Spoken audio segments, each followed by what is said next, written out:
Oh, hi! Guys, I'm in poncho mode because we're getting 20 plus inches outside right now, and I don't know what to do with myself, so I'm just holding up in the basement and trying to look fashionable, question mark? When I was packing for my trip, which I show you how I do in the video that's uploading right now. Ooh! I found my nail polish stash and was like, you know, it's a snow day from work, maybe I'll paint my nails. And I remembered I hate painting my nails. It takes too much time and I always ruin them within like a day, and I just get very mad that I wasted all that time. I'm too fidgety and I like doing stuff with my hands, and once one nail gets ruined, it's all out the fucking window. Just immediately get the polish remover. But since I found my clear nail polish, I wanted to show you what else I use it for. I know this will surprise exactly 0 people, but on top of all my other ailments, I have very sensitive skin. So when I have jewelry that has any kind of nickel or like cheaper metals in it, I get these like really gross infections. It's a super bummer. Like my ears turn green, which is from the cheaper metal, and then just a black abyss starts forming in the piercing, which is especially gross with this ear because when I got them pierced, they totally fucked it up, and there's like 2 holes in the front. I don't know if you can see or if that's really gross for you, and only 1 in the back. So sometimes I will accidentally poke one of these into the wrong hole, which is like somehow more sensitive because it hasn't had to build up a tolerance to any of the earrings or something, so that will instantly get infected. So now that you know that lovely fact about me, I'm gonna show you how I remedy that. And you guessed it, clear fucking nail polish. It's genius. I learned this trick from Lego Boyfriend's sister, so thank you so much, you're a goddamn lifesaver.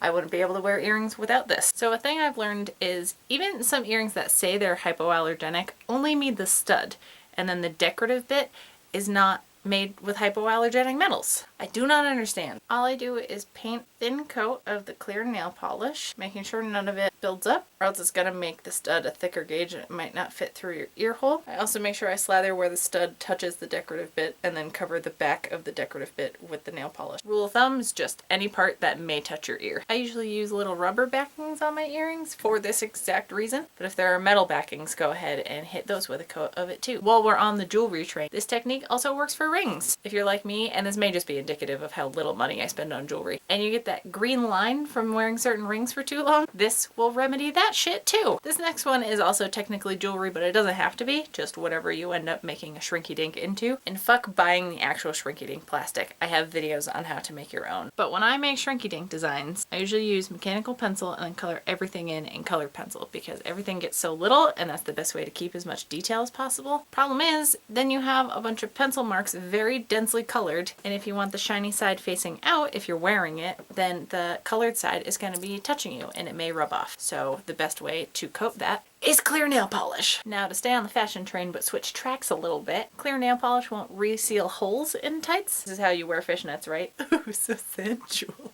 You can prevent fraying by just coating the edges of the hole, and that way it will stop the tear. It's a little more noticeable on like pattern-free sheer tights, but having a little discoloration is better than having a huge run continuing down your tights. Nothing is worse than when you notice a little run and you go to pull your tights further up and then it just splits down the entire rest of your leg and you're like, bitch, I've worn these twice! Okay, last one, and I may be dating myself, but I used to make a fuckload of duct tape wallets. Little pro tip, use a Ziploc bag as a little coin purse. This one's a little too narrow, but I usually have it spanning this entire section. Very proud of that idea. There's a little card holder over here. This is a very basic model, but one thing I figured out so that you don't get crummy edges to all of your tape pieces like this gross situation out here, just paint a layer of clear nail polish over all of the seams. It's not going to be noticeable because duct tape is generally kind of shiny to begin with, and then you have less grime. There you have it. Hope that was helpful. If you like the idea of me posting 2 videos a week on a regular basis, go scope out my Patreon and check out my new goal. And if you fucking don't feel like doing that, you can go ahead and subscribe if you haven't already, because I post crafting videos every Saturday and gonna start posting more stuff on Wednesdays too. Since I mentioned the shrinky dink video, here's a link to that tutorial.